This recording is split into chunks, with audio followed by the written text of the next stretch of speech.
Quem nunca caiu da cama ao acordar? Se apaixonou no balcão da lanchonete? Listou todos os crushes num caderninho? Quantos? Uns 2.000. Passou o dia correndo atrás de uma galinha? Pega a galinha, segura a galinha aí, rapaz! Quem nunca achou que a sua vida daria um filme?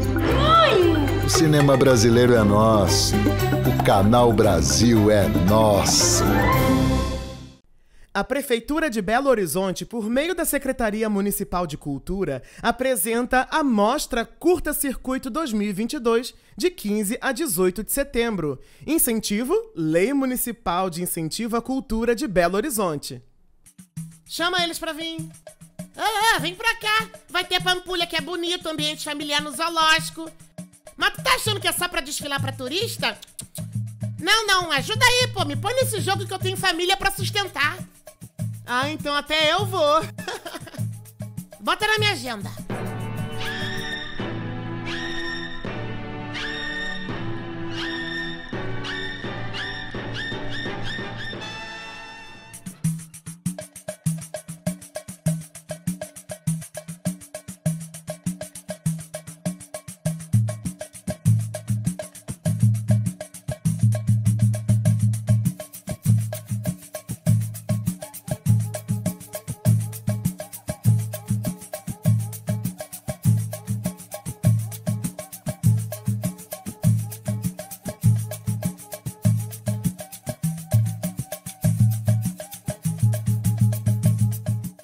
Caco, olha, parabéns pelo filme. Eu gosto, estava até falando agora com o Carlos no final, um dos motivos que levaram a gente a escolher o Solteira é, sobretudo, o final do filme, porque seria muito óbvio a Mirna, no caso a protagonista, a atriz, né, ela ficar com aquele senhor mais velho, ela dá um jeito, ela precisa ser uma produção independente, o filho. Mas não, ela foi no caminho, de fato, mais difícil, né? Ela fez um novo arranjo familiar, e isso a gente vai discutir muito aqui com a Bianca. Então, eu queria começar pelo final. Como é que foi essa estrutura do filme, como é que ele foi concebido para poder chegar assim no final? Boa noite, primeiro. Primeiro é um prazer, né, ver o filme de novo. Eu falei agora há pouco, fazia 2 anos que eu não vi o filme. O filme estreou no final de semana da pandemia, que os cinemas fecharam. A gente estreou na quinta-feira, e no final de semana os cinemas do Rio começaram a fechar, quer dizer, nós ficamos 2 ou 3 dias no cinema do Rio e uma semana no cinema de São Paulo, mas também que estavam fechando, as pessoas já não iam e tal. E era um lançamento bacana, a gente tinha lançado com 310 cópias, era um lançamento bom, né, para filme brasileiro e tal. Enfim, não foi dessa vez, mas que bom que a gente está podendo assistir de novo. Aquele período ficção científica que a gente teve, né, em que a pandemia apareceu, a gente não conseguia entender direito, as pessoas sumindo das ruas e a gente ficando em casa. Então, nessa hora, você, infelizmente, lançou o filme. Então, a gente está aqui nessa fase pós-pandemia, falando sobre cinema. Mas acho que foi legal ter assistido de novo aqui agora e numa sala de cinema, né? Que é importante para a gente. Eu vou contar só um pouquinho de como começou toda a ideia. Assim, eu conheci a Mina em Los Angeles, né? E ela, enfim, começou a falar desse projeto que ela tinha, aquela coisa toda.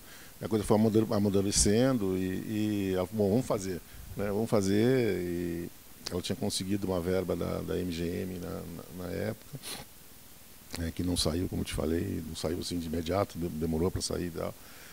E aí a gente foi para o Rio de Janeiro pensando em como colocar esse filme em pé, né?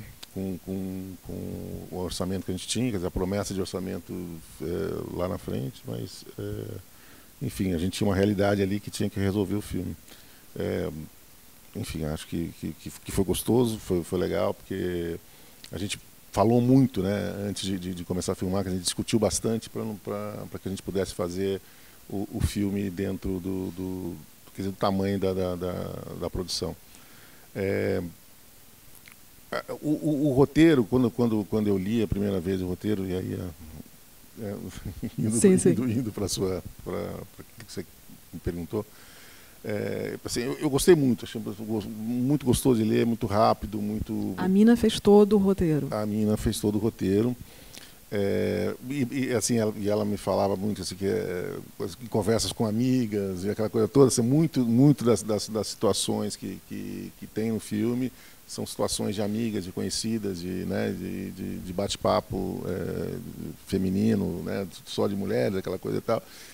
E aí foi muito bacana poder entrar nesse universo, que não é um universo meu, né, enfim, né, e achei que foi importante, inclusive para mim, para conhecer um pouco mais, para ficar ali mais antenado com todas essas questões.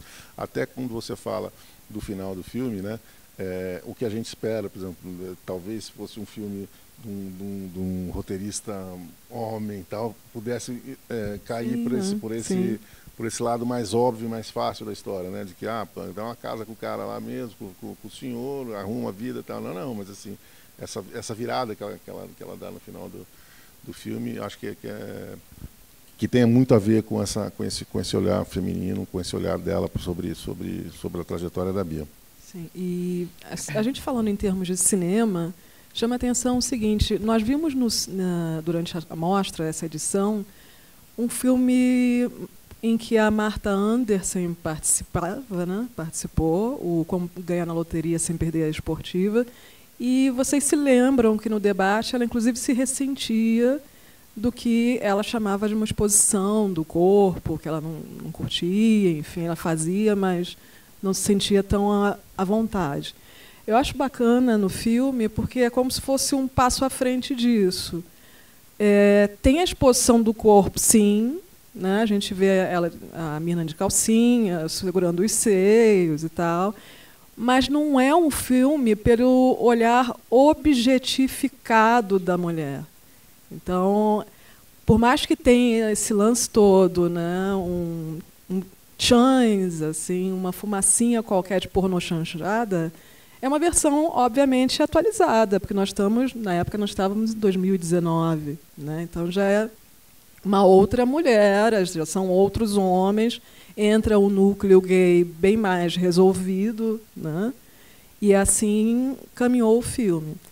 E agora, partindo para a Bia, eu quero ouvir de você, Bia, justamente essa questão dessa nova mulher. Assim, o que você acha desse rearranjo familiar? Né? Ela é uma moça que perdeu a mãe jovem, a gente vê só a avó e a irmã casadíssima, com filhos e tal, e ela tenta sobreviver curtindo a vida. No início, a gente é induzido a achar que ela está grávida, a gente tem que torcer para ela não estar grávida, né, curtir. E como a vida dela vai jogando umas lambadas, empurrando ela, até chegar à conclusão de que ela pode ser feliz com uma outra família, que, na verdade, vai ser dela também. Eles vão construir algo novo, né? Sim. Eu achei muito interessante isso, né, que mostra essas novas cartografias sexuais, amorosas. Tem o casal gay, né, o casamento, surpreendentemente, é do casal gay, né? Mas o que me chamou a atenção, até pelo título, né, a virada no final, solteira quase surtando e casada quase surtando. E aí, do ponto de vista da psicanálise, é muito interessante isso, né, porque o embaraço sexual é constitutivo, e ela percebe isso, e isso persiste ali. Não é uma resolução do impasse ou do conflito frente à escolha amorosa, né? Aquele diálogo do final na piscina coloca isso em jogo, né?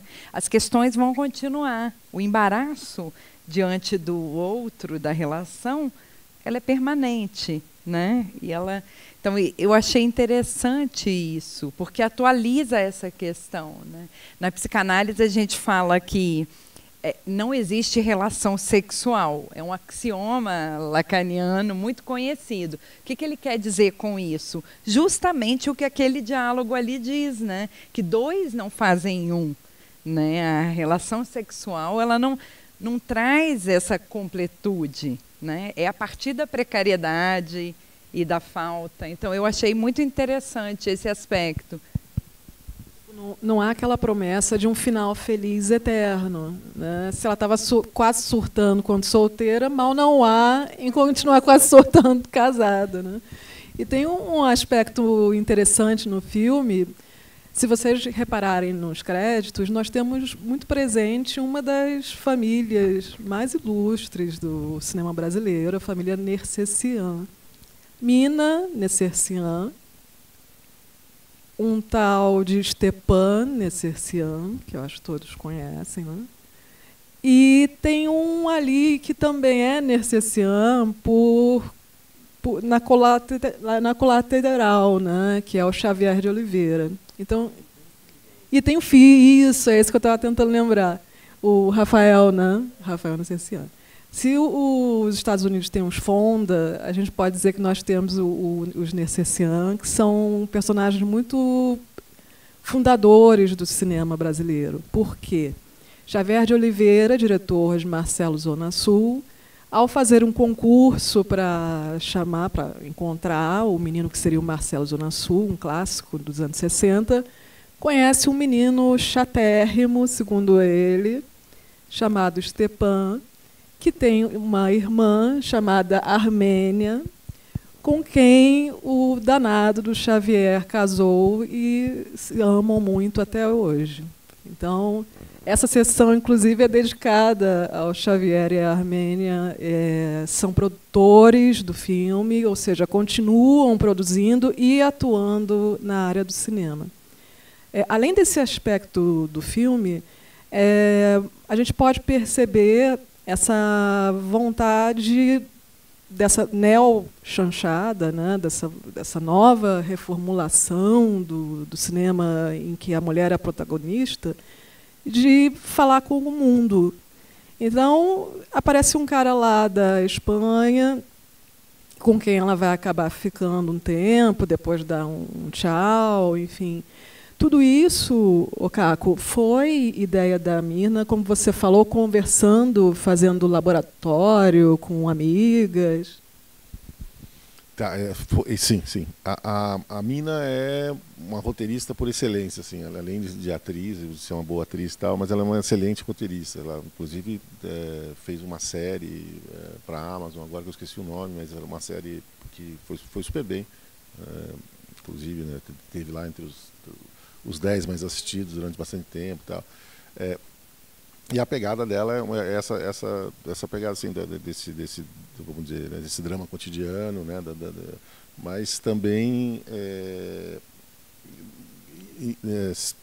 buscando esses elementos assim nesse dia a dia da convivência dela com as amigas, né, percebendo, porque eu acho que esse que é o grande lance do escritor ou do nosso trabalho até, né? Assim, você perceber essas coisas que acontecem no dia a dia e tal, e ter a capacidade de traduzir isso para a imagem e inclusive trazer essa discussão, porque se a gente pensa no Solteira Quase Surtando como somente uma comédia, uma coisa assim, é legal, mas assim, né, a Bia aqui agora tá tendo uma outra leitura da história que é muito bacana, né, muito legal suscitar esse tipo de discussão e de um aprofundamento mesmo dentro dessa temática, né. Então a Mina ela vai buscar essas coisas nas conversas, enfim, nesse dia a dia, né, de ser observadora, de ser como a gente está sempre pesquisando, né? Você está sempre com esse olhar de laboratório constante, né? Exatamente. Assim, você está pensando, isso aqui pode virar um filme, essa história aqui é legal, essa pessoa, colocar isso no filme. A cena da piscina, também a gente, assim, o cinema é uma coisa muito viva, né? A gente começa a fazer determinado, você faz todo um planejamento, aquela coisa toda e tal, e aí deu alguma coisa errada, né? E a gente tem que mudar e reestruturar. A cena original de roteiro era ela dentro de um carro saindo. E esse diálogo seria dentro do carro, né? Aí a gente naquele lugar, o negócio começa a anoitecer, falou, não vai dar para fazer mais no carro, né? Entendeu? Mas aí, puxa, vamos fazer na piscina, que vai ser... Acho que melhor ainda. Acho que vai ficar mais legal e mais inusitado, né? E no fim ficou muito mais legal mesmo do que ficaria a história no carro e tal. Acho que dá um sabor especial pro final do filme. Acho que talvez se fosse dentro do carro seria uma coisa mais comum e mais enfim. Olha, e a água é o terreno das transparências, né? Do inconsciente. Ali os dois se abraçam, se fusionam, quase transam. Pensei, meu Deus, eles vão transar ali e aí ela vai ter um filho. Quando eu vi a primeira vez, eu pensei, vai ser isso. Mas não, felizmente, o roteiro me traiu, né? Me deu um susto. Tem esse impasse também que eu acho fundamental no filme, que é a questão da maternidade, né? Então, essa nova mulher, entre aspas, que está ali, ela traz isso, né, como uma questão ambígua, tanto que a boa notícia e a má notícia que a médica vai dar é um impasse super contemporâneo. A maternidade não tem mais o mesmo lugar, o lugar de lei, é o lugar do desejo. E o desejo é sempre um desejo dividido. É com esse impasse que a mulher contemporânea tem que lidar, né? Então, surgiram na literatura vários livros nos últimos anos contra os filhos, da Lina Meruane, que tem um talento ensaístico enorme, o Maternidade, pela Companhia das Letras. Todos esses livros trazem esses questionamentos a partir desse lugar, de um outro lugar da mulher, né? Então, eu achei que o filme traz esse impasse a partir dessa perspectiva, né? Engravidar é uma coisa boa ou ruim? A médica não sabia, né, se dava os parabéns ou os pêsames. Por quê? Porque as questões feministas trouxeram um questionamento frente a isso, ao corpo, né? E aí você tem a Silvia Federici, filósofa, né, escreveu um livro maravilhoso, Caliban e a Bruxa, que ela traz isso, né, o corpo feminino como um reservatório desse sistema capitalista, onde a maternidade foi incluída. E aí, hoje, você ser mãe, é preciso a força de um desejo, que é uma outra coisa, para você poder subverter essa estrutura. E também a muito custo, né? Mudando também o entorno, as políticas públicas, as práticas sociais e coletivas, né? Então, isso eu achei interessante também. E aquela coisa, gente, nem sempre dá certo, né? No caso, ela não engravidou, ela não teve os filhos, mas quiçá, pode até adotar, enfim, deixa em aberto. Mas é legal você falando isso, eu me lembrei da Joan Didion, que faleceu recentemente. Ela tem um livro maravilhoso chamado O Ano do Pensamento Mágico, em que ela perde o marido, ela tinha acabado de voltar de um restaurante, estava super bem, a vida estava linda, estava azul, uma roteirista de Hollywood, uma deusa da contracultura, uma escritora brilhante, idosa, pensou, não, minha filha casou, acabou de casar, vou ter meus netinhos, mas a vida não quis assim. Assim que eles retornam do restaurante, o marido falece de um ataque fulminante, a filha já estava no hospital, posteriormente iria morrer, e ela se viu sozinha. E decidiu, pelo que o Jung bem falava, né, pela imaginação criativa, através de um livro, ela superou esse caos e contou, passo a passo, friamente, o que aconteceu. E um dos momentos que mais me marcou é o seguinte, que ela não sabia o que ela estava fazendo ali, no hospital, né, quando o marido morre. Mas ela estava com a carteira dele na mão, e o cheiro dele. E quando voltou em casa, a poça de sangue no lugar em que ele tinha caído, né? Porque a vida tem dessas. né? Então, muito embora a gente fale de comédia, e no debate de ontem a gente falou muito sobre pessimismo e otimismo, o Solteira Quase Surtando lida muito bem com essa ponte, né? Ele é otimista, ele é pessimista, mas ele vai em frente, né? E tem um detalhe que eu achei muito curioso, a gente estava conversando agora há pouco, Caco. Você falou que o filme foi feito em 18 dias, é isso? Cronograma apertadíssimo, como é que foi? Então, dentro daquela história que a gente começou a falar da produção, a gente tinha um orçamento e esse orçamento dava para isso, né? Então a gente planejou o filme pelas locações. Então a gente tinha... Vocês usaram, acho que 17 locações. 17. 17 locações. A do casamento a gente usou 2 dias, porque dá mais trabalho para o casamento, coisa final e tal. Foi uma loucura, foi uma correria. Imagino. O que a gente, eu como diretor, assim, o que a gente preza muito é poder ter esse contato com o ator, poder... Não é a coisa do repetir por repetir, né? Assim, mas é você ter o seu tempo com ele, para o cara poder entender o que ele está fazendo naquele espaço. Às vezes, muitas vezes o cara chega, né, ainda mais nessas corridas assim da vida e tal, o cara chega na casa dele naquele dia e tem que rodar como se, né, com gente que ele nunca viu. Que ele nunca viu na vida, ele nunca entrou, aquilo é a casa dele, ele tem que ter, né, aquela enfim, intimidade com o lugar, aquela coisa toda.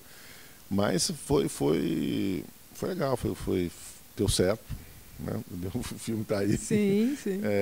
E eu acho que assim, teve uma entrega muito legal assim, do elenco, assim, sabe? O Leandro, por exemplo, eu acho que era o primeiro filme, o primeiro longa dele. Leandro Lima, né? Que faz o papel do Ravi.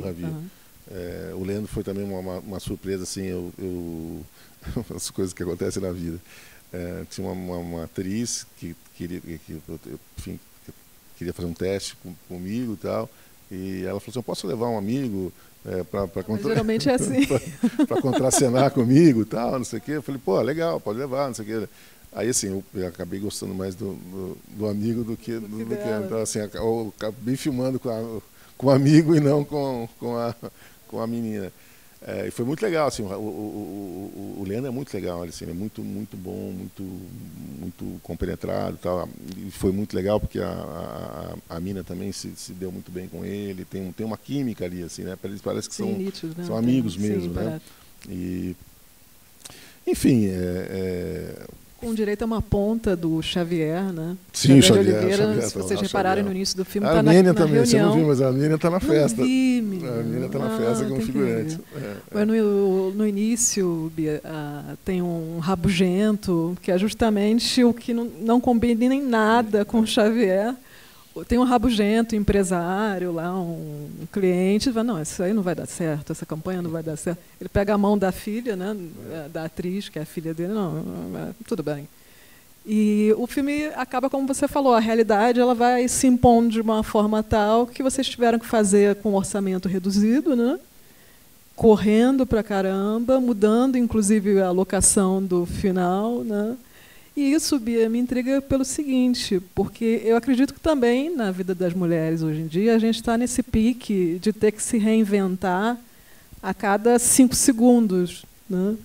Queria ouvir um pouco de você sobre isso. Sim. Eu acho que também outros impasses contemporâneos se apresentam ali, né? O trabalho, a relação, tanto que tem uma cena que ela xinga lá o déspota, o patrão, né? E manda ele a merda. Então, toda essa demanda, e ela localiza a questão machista, né? Eu estou aqui há não sei quantos anos, e os 2 outros homens foram promovidos e eu não. Também eu acho que isso é uma questão que aparece ali e que é muito interessante, né? Se você pensar num filme de 15 anos atrás, não existia isso. Né? Sim, a gente tem essa tradição recente, né, de filmes como Os Homens São de Marte, E é Pra Lá Que Eu Vou, De Pernas Pro Ar, que é um recente, não tão recente, uma década de 2010, né?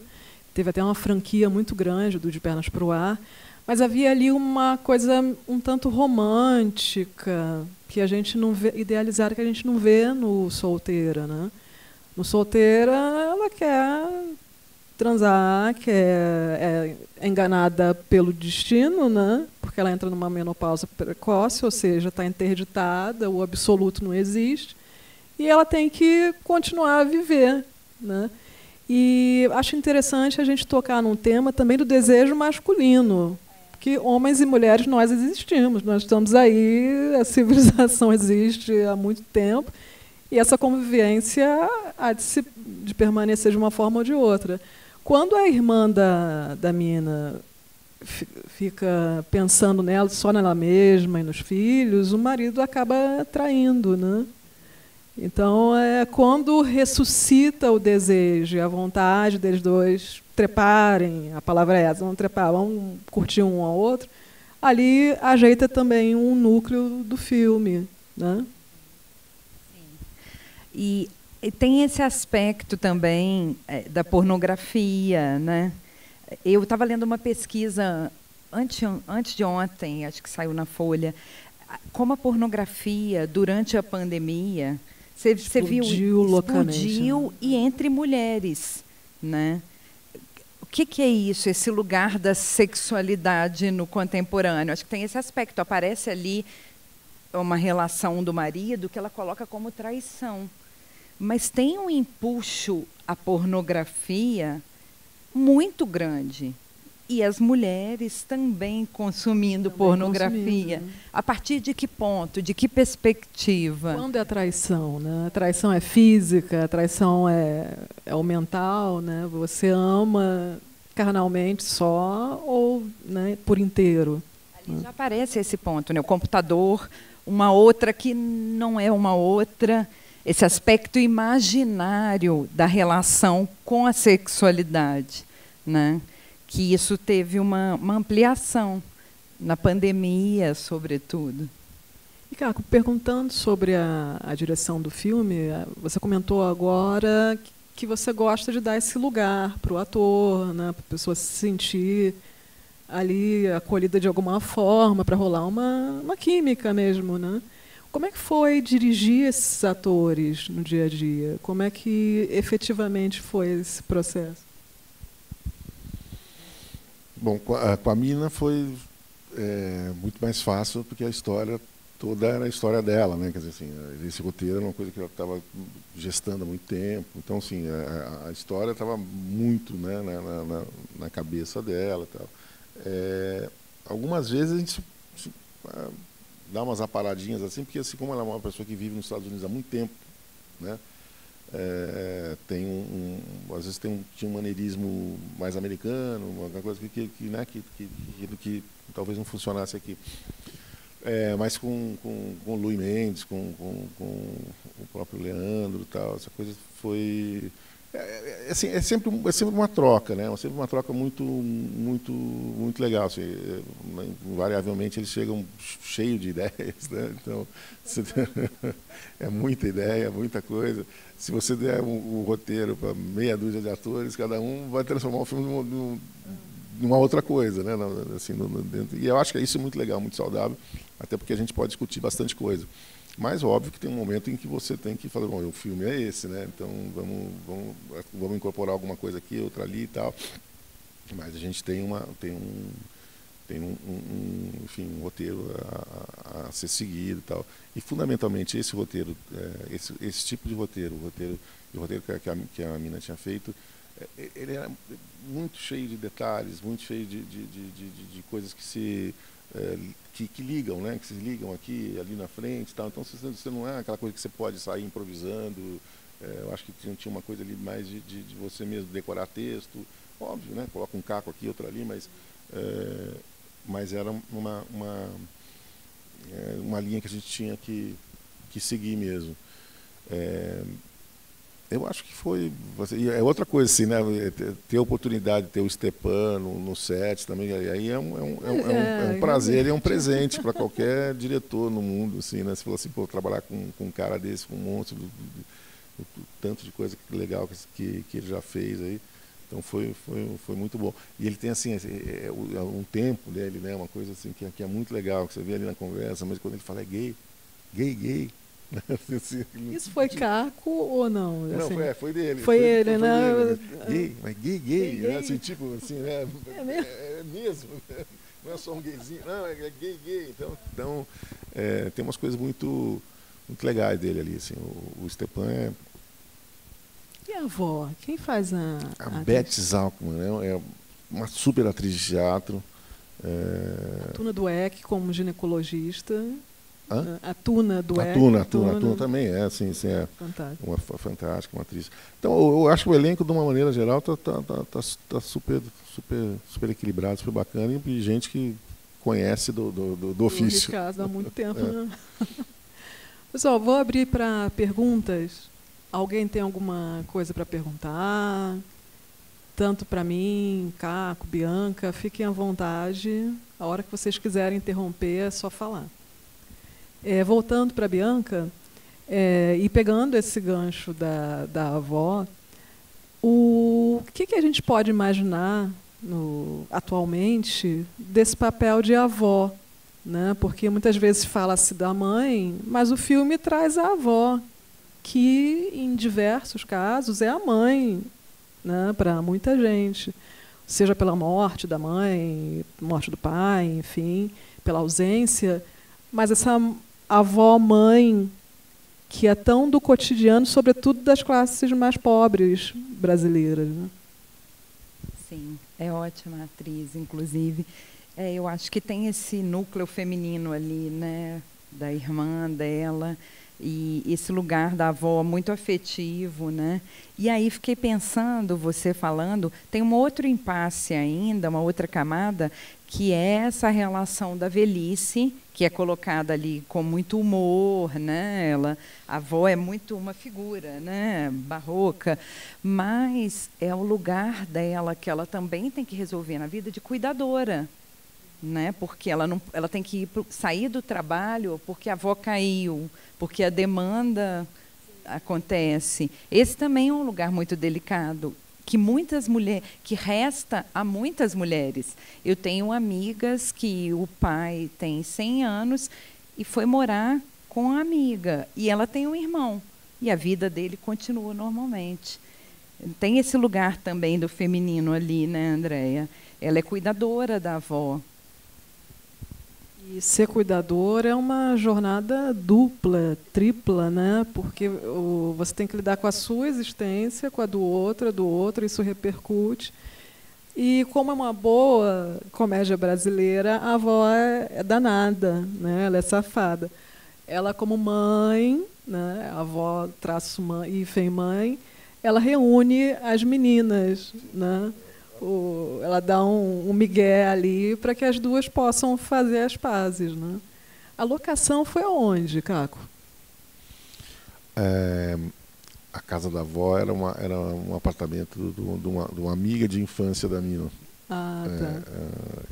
Que inclusive tem algumas coisas, eu não me lembro exatamente o que é, mas algumas coisas da história do filme é baseada nessa amiga também. Não da avó, no geral. E aí uma coisa que você falou aí sobre essa coisa vamos falar, da dupla jornada, né, de trabalhar. A Mina, ela tem 4 filhos. Além ela dorme, além de ser atriz, roteirista, ela tem os 4 filhos. Então acho que tem umas coisas ali que inspiradas na própria vida dela, né? E foi um drama, porque o último filho era pequenininho quando ela veio para cá para filmar, ficou quase, sei lá, uns 4 meses aqui longe do filho, né? E o filho lá em Los Angeles. E essa relação do Xavier com uma filha que ele viu, inclusive, quase nua nas telas, como é que teve alguma piada interna, alguma coisa nesse sentido? Não. O Xavier era muito tranquilo, assim, foi muito tranquilo, inclusive porque ele é diretor, né? Ele poderia ter, né, enfim... Pois é, isso que eu pensei. Ter uma ingerência maior ali e tal, não sei o que, não, mas assim, super à vontade, a gente sempre teve uma relação desde o começo, desde a primeira vez que a gente conversamos não era Zoom ainda, a gente conversava pelo Skype. Pelo Skype. Depois o Zoom é que ficou famoso, né? E assim, a ideia, falei, vou fazer com 2 câmeras para a gente poder ganhar tempo. Não, legal, bacana e tal. Então, ele ia, dava uma olhadinha e ficava. Talvez também, até porque dessa história da filha ficar nua, né? Acho que ele não quis ficar no set. Né? Aceitar a vida sexual dos filhos, né? E a produtora do Xavier, a Artemis, né? A gente vê logo no início dos créditos.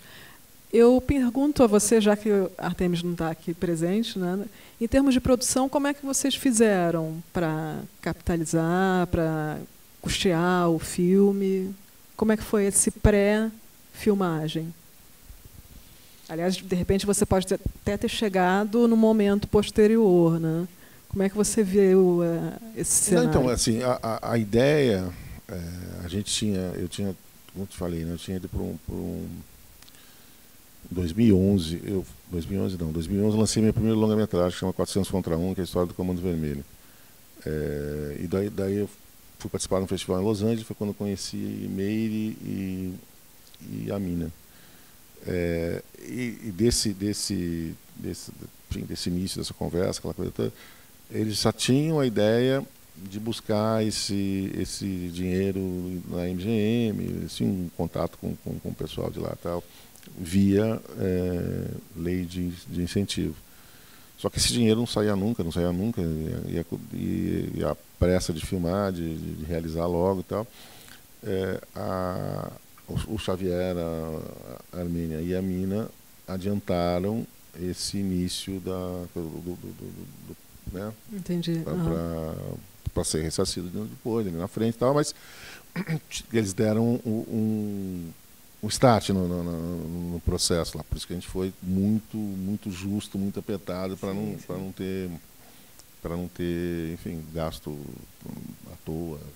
À toa nunca, né? Mas era aquele sentido assim de economizar ao máximo mesmo para poder realizar e terminar. Porque o grande problema disso é isso, você começar e não terminar, né? Pois é, sim. Eu faço um gancho, assim, já voltando para a história da crítica, a história do cinema aqui no Brasil. O Xavier, assim como outros realizadores, ao longo da carreira, várias vezes teve que se soltar no escuro. Muitas vezes hipotecava o próprio apartamento para poder fazer, por exemplo, Vampiro de Copacabana, né, que é uma obra bastante interessante ali do final dos anos 70, em que tem um dos filhos pequenininho no parque lá. Então, eu estou achando que esse pessoal gosta de trabalhar em família, né? Desde sempre. É um método que, felizmente, dá certo. Tem mais é que continuar. E pergunto agora para a Bia. Essa questão do trabalho em família, né, e da gente se suportar em família, ainda mais em tempos pós-pandemia, né? Será que isso dá pano de fundo para uma próxima comédia? O que você acha? A coisa da família, né? Estou pensando aqui, vai se aproximando o final do ano, e uma amiga falou, vou ter que ir para o jantar de Natal, e já estou prevendo memes, né? Porque é um ano delicado, as questões, e essas questões familiares, quando você coloca todo mundo junto, eu acho que são poucas famílias que conseguem, sabe, família Gil, família do Caetano, a coisa consegue, essa invenção, essa relação com a arte, tem uma coisa de um fora que você constrói, né? Você perguntou da atriz, da Mina, e porque ela nua ali, eu acho que ele consegue pensar que é uma outra ali, né? É a personagem, né? E eu acho que a arte dá isso um pouco. Então, acho que essas famílias que trabalham juntas na arte, na música, já têm um pouco essa estrutura, né? Dessa relação com essa coisa que a arte coloca. É um outro, né? É uma outra. Mas nas famílias convencionais está difícil, né, Andréia? Vai se aproximando esses momentos, fica puxado, não fica? E hoje em dia, né, Caco, a gente trabalha também com a memeografia, né? Então a gente tem que ler não só os livros, ver os filmes, mas entender e debater os memes, né? É uma realidade nossa atual. Gente, eu queria perguntar ao Vinícius se a gente tem tempo. 5 minutos? Alguém quer fazer alguma pergunta? Por favor, fique à vontade. E, voltando ao filme, o núcleo gay, né, conseguiu ser inserido sem maiores transtornos, algo que há uns 10, mesmo 15 anos atrás, 20, vamos lá, 20. De Pernas pro Ar é de 2010, mas já seria um grande sufoco, né? Ali não, ele flui bem e ele engana a gente, né? Inclusive naquele final, porque o casamento é dos meninos e não dela. Como é que foi você construir essa relação dos dois, né? Então, a gente não queria exatamente isso, de ter um casal gay estereotipado, né? Aquela coisa comum em comédia, gay afetado, aquela coisa, enfim. A ideia era construir realmente como se fosse um casal, né, normal que é. Né? E, óbvio, ele tem ali uma maneira de falar às vezes com ela, tá? Mas assim, é como se fosse uma coisa mais íntima. Né? Não, mas assim, eu estou dizendo da relação com a mina, né? Então, assim, ele tem umas coisas às vezes um pouco mais afetadas, vamos chamar assim, mas assim, é aquela coisa de brincadeira, como se falou de dois amigos, aquela, né, de tiração de onda. Mas com o parceiro dele e tal, acho que é bem equilibrado, bem legal, bem maduro, né? O próprio a conversa dele com o pai, né? De vencer essa dificuldade de falar, porque isso é uma coisa muito comum, né? Você imaginar, sei lá, mais do que isso, mas 20 anos atrás, essa coisa assim, a coisa mais difícil do mundo era você chegar na cara do pai e assumir a sexualidade, né? Hoje as coisas são muito mais fáceis, acho que as pessoas estão mais abertas a esse tipo de coisa e tal, mas ali acho que a gente tratou desse jeito, quer dizer, tratou com o Stepan como alguém de um passado não muito distante que não aceitava, mas depois aceita, né? Vai no casamento, abraça o filho, acho que os dois estão bonitos, bem vestidos e tal. Mas eu acho que a tentativa era exatamente não estereotipar.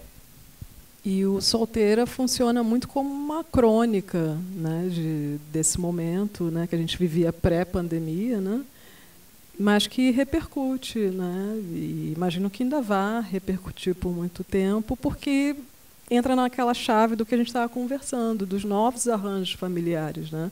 Então, uma comédia que, a princípio, seria o óbvio, uma mulher bonita, transando com um amigo gay, que é o melhor conselheiro, o roteiro consegue, e a direção, a construção da narrativa, consegue criar quebras no colo do espectador. E eu acho que essa é a melhor maneira da gente encerrar uma mostra que tratou de comédia no cinema brasileiro sobre tantos vieses diferentes, no nosso primeiro dia, segundo dia, terceiro dia e quarto dia. Eu deixo aberta, então, a porta para curta-circuito do próxima edição. Deixo aqui como se fosse aquelas franquias, né, que a gente sabe que vai ter a próxima edição. A gente volta ano que vem. Espero que todos tenham gostado. Foi um prazer muito grande para todos nós. Tá? Muito obrigada.